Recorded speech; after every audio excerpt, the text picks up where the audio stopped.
Betaflight is complicated and hard to understand, and setting up a quadcopter with Betaflight is really difficult. If you feel that way, this video is for you. I've done videos in the past where I take you through the steps of setting up a specific quadcopter with Betaflight, and I just show you what to do and where to go. And sometimes I tell you why you're doing it. But the focus of those other videos has been, you've got this quadcopter and I'm going to set it up for you and you're going to come along with me. But that doesn't help you as much if you're just trying to set up your own quadcopter. If you want to just be able to look at Betaflight configurator and understand what all of the options are. And that's going to be the focus of this video or video series. I might end up splitting it up into several. Still not sure yet. So that's what we're going to do. We're going to install Betaflight configurator, and we're just going to start on page 1, and we're going to go through all the options and talk about what they are, how to set them up, what they mean. And so at the end, you'll know it all.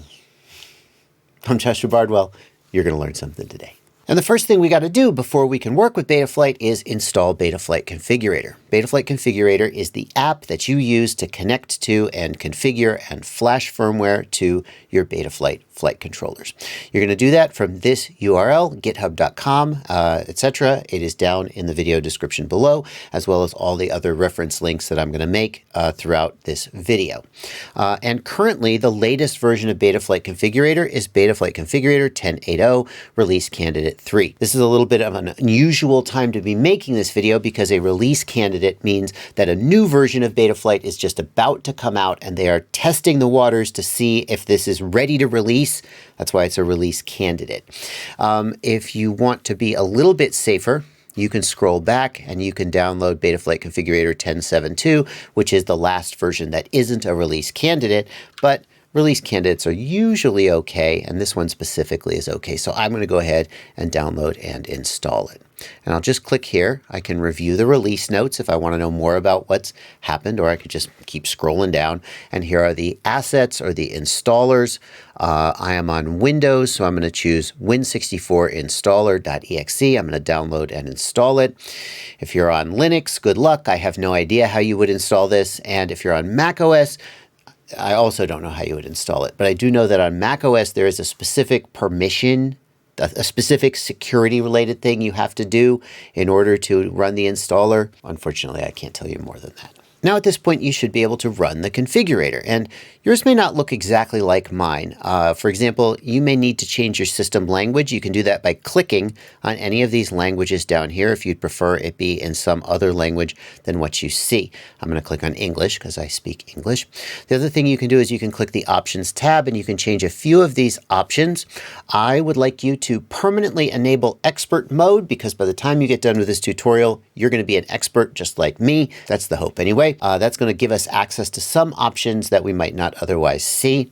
And the other thing you might want to do is enable dark mode, because let's face it, all the cool kids use dark mode versus light mode. Oh, my eyes. We'll enable dark mode. That is going to be all of the options that we're going to change for the time being. Now, the next thing I want to draw your attention to is this pull-down menu in the upper right. And currently, you'll see that it says manual selection, and mine also says virtual mode experimental. Yours may not say that. But what we don't see here is any COM port or serial port. And a serial port is what is used to talk to a flight controller. So if I take this spare flight controller that I have sitting on my bench, and if I go ahead and plug it in, we will get the sound of a USB device being plugged in, and this will change to read COM14 STM32 virtual COM port in FS mode. Now on Windows, we see COM14. On Linux and macOS, we see something like /TTY/USB, some kind of a serial port. But basically, what you should see is that when you plugged in your flight controller, a new thing appeared here that wasn't here before. And if I unplug my flight controller, the thing goes away, and that's the serial port that this flight controller is on. And here's the first piece of troubleshooting advice for working with Betaflight configurator. If you plug in your flight controller and you don't see a new thing appear there, something is wrong with, you could have a bad USB cable. This really trips up a lot of people. The USB cable that came with your phone probably is charge only and doesn't carry data. And a lot of people have these charge only USB cables floating around their house. And they're like, I don't know why. When I plug in, nothing happens. You got to make sure you have a generic USB cable made for data as well as power. We can see that the flight controller lit up. The flight controller is powered up. If you plugged in and it didn't light up, you could have a broken flight controller. You could have a USB cable that was damaged and wasn't powering the flight controller, or you could have a driver issue. If you have Linux or macOS, you should not need to do anything with drivers. You should just plug in and work. If you have Windows 10 or newer, I guess Windows 11 probably, I don't know, I haven't switched to Windows 11 yet. If you have Windows 10 or newer, you shouldn't have anything to do with drivers. It should be ready to go. You should just plug in and you should see something like this, STM32 Virtual COM port in FS mode. If you have an older version of Windows 10 that you haven't been updating, or you have a previous version of Windows like Windows 8 or Windows 7, you will need to manually install that STM32 Virtual COM port driver. And you can do that by going to this page, and you have to download the driver. And in order to download the driver, you have to accept this license agreement. And then you have to freaking log into this website and register. And it's a pain in the butt. I'm going to go ahead and download this file for you. And I'm going to put a link to it down in the video description. However, that link may not work a year from now. So you may have to go to this web page and you may have to manually download it yourself. So at this point in the video, you should be able to plug your flight controller in, and you should see a new COM port appear here. And at that point, if you hit the connect button, you should connect to your flight controller. And what you actually see will be probably this setup window, but it could be something else. But when you hit connect, then you get something. It connects. It doesn't give you a problem. And if we hit disconnect, it disconnects. Good. You are ready to proceed. The next thing I want to show you how to do is flash firmware to your flight controller. And we're going to do that from the Firmware Flasher tab. And the first thing we'll address is like, what is it? What does it mean to flash firmware? You know how every so often your phone says, hey, we've got a new system update for you. Do you want to install it? And then it like goes through this process of installing a new system update. And then like you've got some new features or maybe some new skins or something has changed, maybe some security updates, maybe some bug fixes. That's what we're talking about when we talk about flashing new firmware. The developers are constantly improving the firmware, the computer code that runs on these flight controllers to make them fly better, to add new features, or to fix bugs. And so you don't absolutely have to update the firmware, but a lot of people feel that flashing the flight controller to the latest firmware is a good first step when you first get it. Here's how you do that. The first thing you need to do before you flash your flight controller is identify the correct target for the flight controller. This list here where it says choose a board, each of these is a target, is the term that Betaflight devs use for a particular flight controller. And every flight controller has a particular target that is correct for it. If you flash the wrong target to your flight controller, it will not work correctly. It won't be damaged. You just have to flash the right target to it. But you want to identify the target before you flash. The simplest way to do that is to plug your flight controller in and then press this auto detect button. And it will automatically detect the target that matches the firmware that is currently on the board. Importantly, if you already flashed the wrong target to your board, when you auto detect, it will pick up the wrong target. So always auto detect before you flash the flight controller. If when you auto detect, it doesn't come up with something, if it just says select a board, it means that whatever's on this, it can't quite figure out the right thing.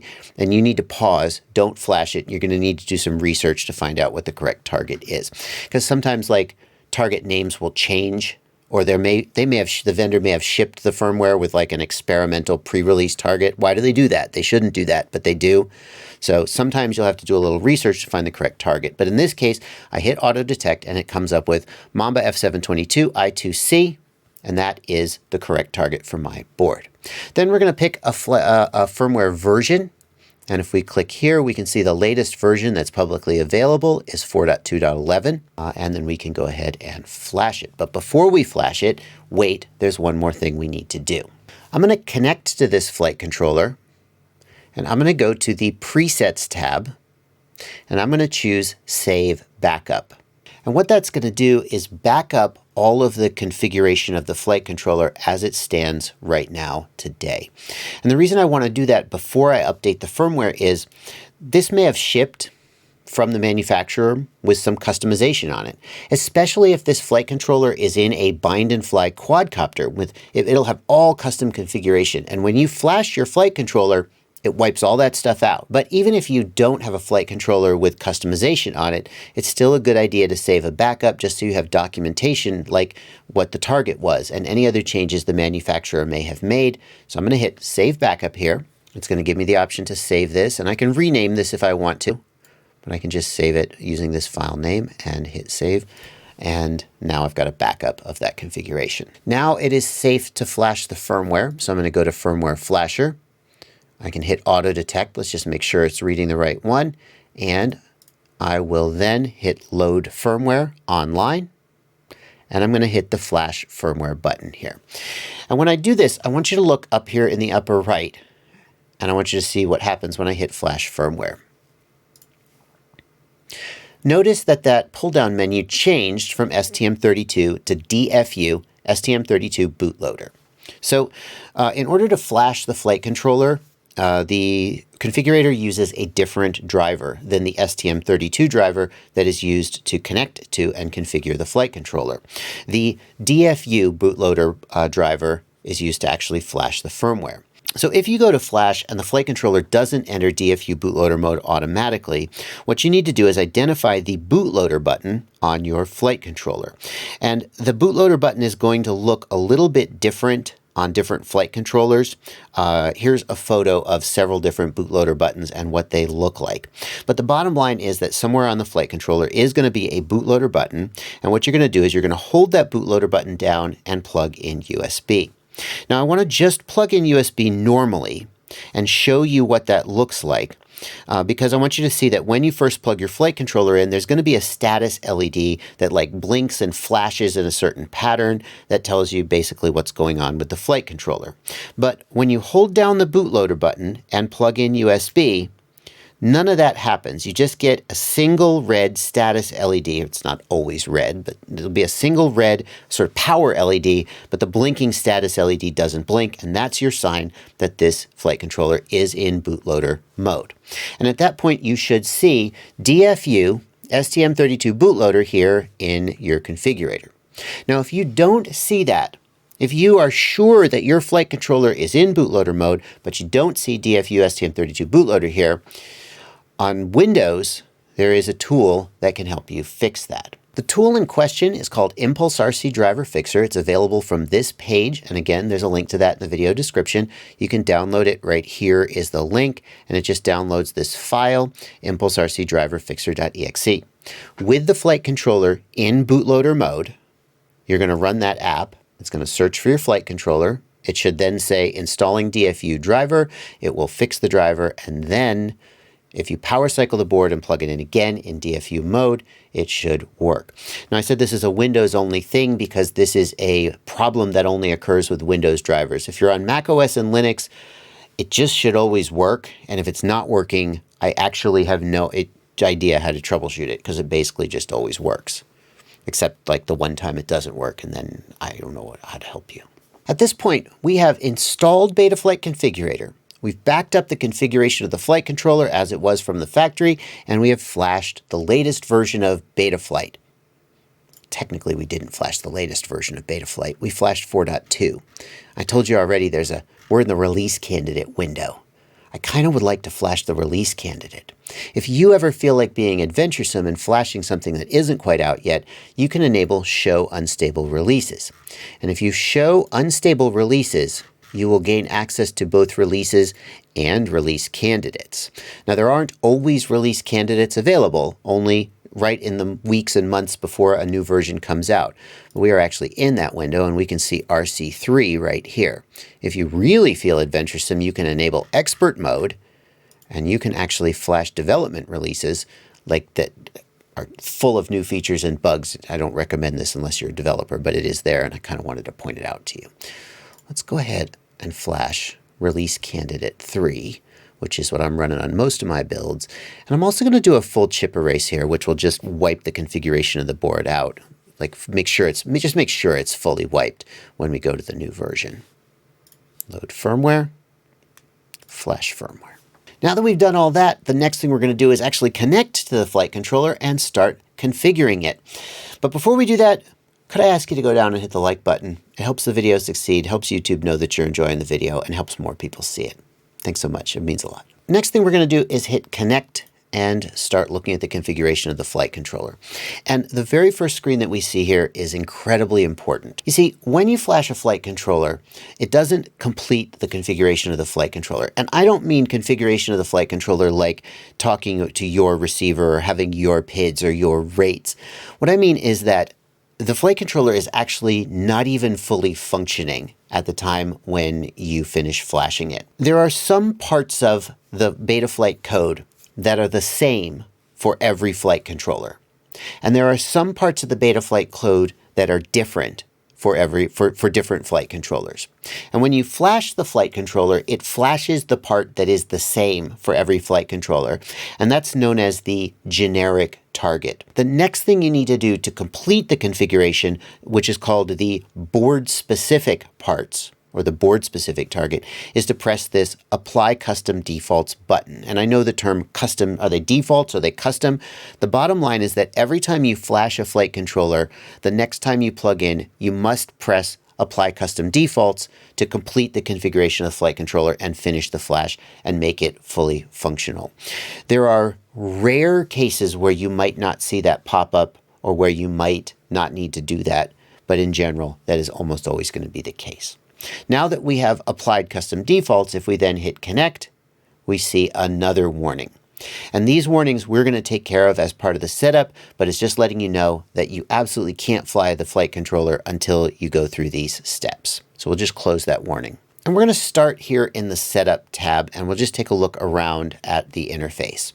And the first thing you're going to see is on the left side of the screen here are the individual, they call them tabs, of the interface, and each of these is a different set of configuration options, and we're going to go through these and look at what they all do. Up here, we've got some status readouts that we can scroll through. Mostly this would be useful to developers or if you were troubleshooting an issue. In general, you're not going to be spending too much time looking at this. Here in the upper left, very important information, the version number of the configurator and the version number of the firmware and the target or board name that we're using. If you were trying to troubleshoot an issue with me, for example, a lot of times I would say, what version of Betaflight do you have and what version of the configurator are you using? And this is the information that I'm looking for, 1080 and 430, and your target name is as shown here. You could just even take a little picture of this and send it to me. As we come across the top of the screen here, there's an indication of what our battery voltage is. If we actually had a quadcopter and we actually had a battery plugged into the quadcopter, we'd get a readout here of what our battery voltage is. Helps you keep from running your battery down if you've got a quad plugged in while you're working on it on the bench.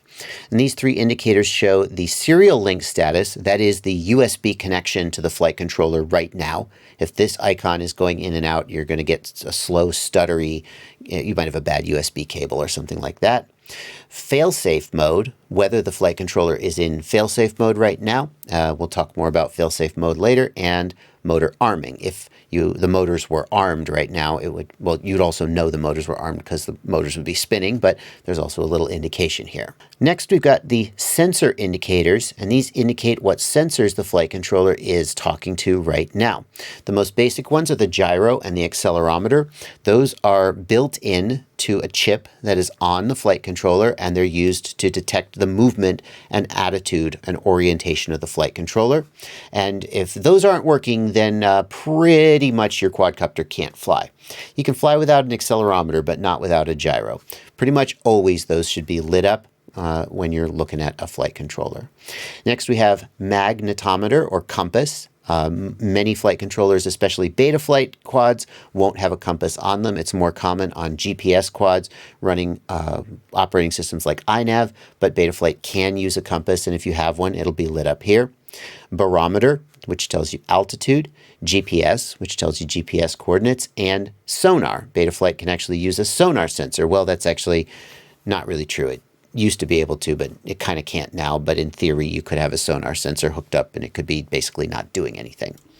Any sensors that you think the quad should have should be lit up in yellow here. If you have installed a GPS on your quad and you don't see GPS lit up in yellow here, something is wrong and your GPS isn't working. And that's basically how we use this troubleshooting. As we continue across the top here, we'll see the Dataflash section. And you may not see Dataflash. You may see no Dataflash chip found. And a lot of people see that and they think there's something wrong with their flight controller. Many flight controllers don't have a Dataflash chip. So if you see no Dataflash chip found, it probably just means your flight controller doesn't have a Dataflash chip. What's the Dataflash chip used for? It is used to store black box information. Your flight controller can store information like the black box of an airplane, and then if you need to troubleshoot problems or tune the quadcopter, you can use that black box information for that purpose. One way that black box information is stored is in a Dataflash chip on the flight controller. There are other ways that it can be stored. We'll talk more about that later. If you see Dataflash free, it means you have a Dataflash chip and you have some free space in it. If you see no Dataflash chip found, it means you don't have one, and that's you probably aren't supposed to have one. Enable expert mode, we actually turned that on from the options. You'll see that when we disable expert mode, some of the tabs go away. And the tabs that go away, theoretically, beginners shouldn't need to deal with. But I had you turn that on, and we're going to leave that on. Update firmware will take us out of this, disconnect from the flight controller, and take us over to the firmware flashing screen. We can just see that happen right now. And we can connect, and we can go right back in. And of course, we've got the connect and disconnect button. Down here at the bottom of the screen, we'll see port utilization and packet error. These statistics relate to the USB connection between the flight controller and the computer, and probably you'll never look at them again.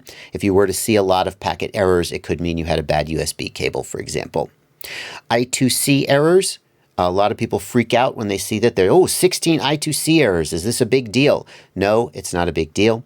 I2C, or I squared C, is technically how people insist that you're supposed to say it, but I think that's dumb.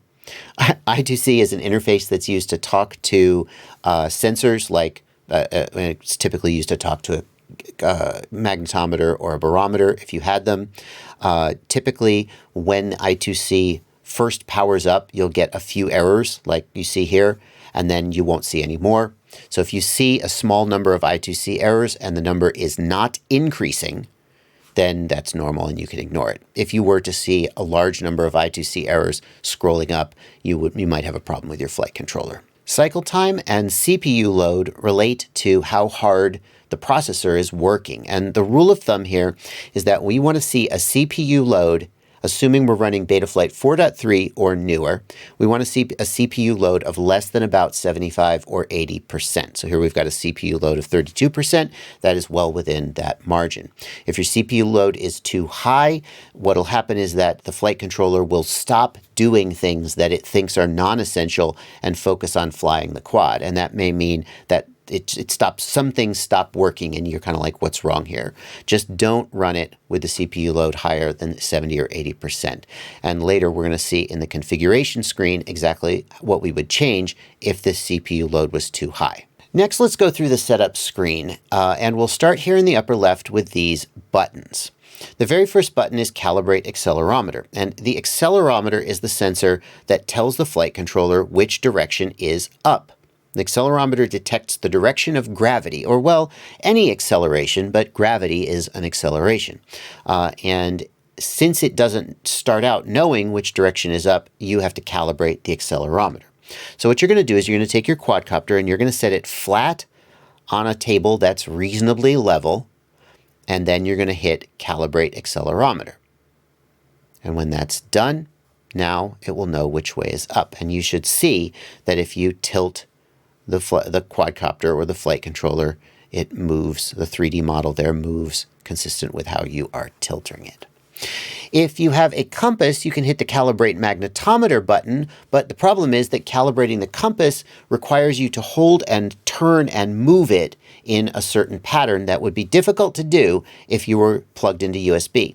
In addition, calibrating the compass requires you to do it out away from large metal objects and electrical fields. So in other words, you're pretty much never going to calibrate the magnetometer by clicking this button. There's another way to initiate the process of calibrating the magnetometer using that you can do in the field. I'll put a link down below to my video about how to calibrate and align the magnetometer. I'm not going to go into that now, especially because Betaflight quads almost never have magnetometers anyway. So that'll be a link down in the video description for further reading. The Reset Settings button is incredibly misleading. It says that it will restore your settings to defaults. And the reason this is misleading is because let's say you bought a bind and fly quadcopter and it came from the manufacturer ready to go. It's all set up and you fly it. And then maybe one day you decide you want to reset it to default. So you hit that button and it wipes the configuration back to the Betaflight defaults, not the manufacturer's defaults. In other words, all of that customization that the manufacturer did is gone, and the whole damn thing is just a rock now and doesn't work. So don't hit the Reset Settings button thinking that it'll reset it to like Emax, iFlight, Diatone, GEP-RC, all these bind and fly quads. Don't think that it'll reset the manufacturer's defaults. If you need to reset the manufacturer's defaults, you need to go to the Presets tab and you need to load backup, and you need to load that backup that you saved. And if you didn't save a backup of your configuration, you should do that. And then you should keep it somewhere where you'll know where it is, so that when you screw things up in the future, when, you can just load that backup and get your configuration back. Reset Settings wipes the board back to Betaflight defaults. Still need to do that sometimes. Finally, we've got this button, Activate Bootloader/DFU, which takes us back out and activates DFU mode. You can also just hit Update Firmware and it'll automatically do it. Now we're in DFU mode. How do I get back out of DFU mode? If I go to the Firmware Flasher tab, I've got this button here, Exit DFU mode. It'll put us back in the normal mode. Let's continue working our way around this screen. We can see right here that we've got a heading, a pitch, and a roll readout. The pitch and the roll readout are in degrees and show the number of degrees of tilt from vertical, where 0 degrees is flat and 90 degrees is vertical and 180 degrees is upside down. You may also notice that we've got a heading readout, and sure enough, if I rotate this guy, the heading readout is in fact showing a change in the heading, which is going to be a little confusing because we don't have a compass here. So how does it know the heading if we don't have a compass? And the answer is that it doesn't. If you have a compass, then when you power up the flight controller, it figures out which direction north is and it gives you your correct heading. Well, it doesn't compensate for magnetic declination if you're concerned about that, but it gives you your compass heading. If you don't have a compass, when you first power up the flight controller, it assumes that whichever way it's facing is north. And then based on the gyro reading, it can tell what its rotation is, and it will do its best guess as to what direction it's facing based on that initial readout. So if you activate the compass readout in your on-screen display, it will show you north, but without a compass, that's not actually going to be facing true north unless you made a point of turning to face north at the moment that you plugged your quadcopter in which case it kind of would. A lot of people don't understand the function of this Reset Z-axis button. And this button has no effect on how the quadcopter flies. All this button does is take this 3D model right here and make it face out away from you. So what you can do is you can take your quadcopter. I wish I had a real quadcopter here. I just have a flight controller. You can rotate it so it's facing away from you into the screen, and you can hit the Z-axis button, and now the quad on screen will match the quad in real life. That's all this button is for. That's it. Continuing around the screen, the info line contains some basic information about the quad, like the battery voltage, how many milliamp hours you have drawn from the battery, how many amps you are currently drawing from the battery, and your RSSI, or signal strength, of your receiver. In some cases, these are going to read 0. For example, currently we don't have a battery plugged in. Many quadcopters will not be set up to measure current, and so the amp or milliamp hour readout may be 0. In other cases, the current sensor may not be calibrated, so the amp and milliamp hour reading may be wild. You may show that you're pulling 10 amps just sitting here on the bench with nothing happening because it's miscalibrated. The voltage is usually pretty accurate and usually works. The RSSI may or may not work depending on what type of receiver you've got and how it's set up, so you may see 0% there, or you may see a number. But by far the most important information in the info column is the arming disable flags. And the reason this is important is because this is a list of reasons why the flight controller will refuse to arm at this point in time. And if any of these arming disable flags are present, your quad won't arm. And it's a big deal because you're like, I've set up my quadcopter, I'm ready to go fly. You plug it in, you set it down, you put your goggles on, you go to fly, click, you arm, and nothing happens. And now what? What you do next is you get your list of arming disable flags. And there's various places you can get them, but one of the places is here in the info display. So you can see here the arming disable flags that are currently active include RX failsafe, angle, and MSP. And in fact, if I hover over them, I can get a little bit of a readout of what they mean. However, I've got a whole playlist of videos I made on how to find the arming disable flags, and then for each arming disable flag, how to troubleshoot the problem. I'll put a link to that playlist down in the video description, and if you're ever stuck with a quadcopter that won't arm, that's where you should go to troubleshoot it. If we have a GPS and we have a GPS fix, we'll get GPS readout here. We've got some cute little instruments as if we were an airplane. That's adorable, but completely pointless. And then we've got the experimental backup and restore, which you should pretend doesn't exist and never use it. If you need to backup and restore your config, go to the presets tab and use save backup and load backup. Next, we're going to go to the ports tab and we're going to start configuring all of the UARTs on this flight controller. Oh, what are those? I'm going to tell you in the next video in this series. If you're interested in going to the next video in this series, I'm going to put a card on screen for that.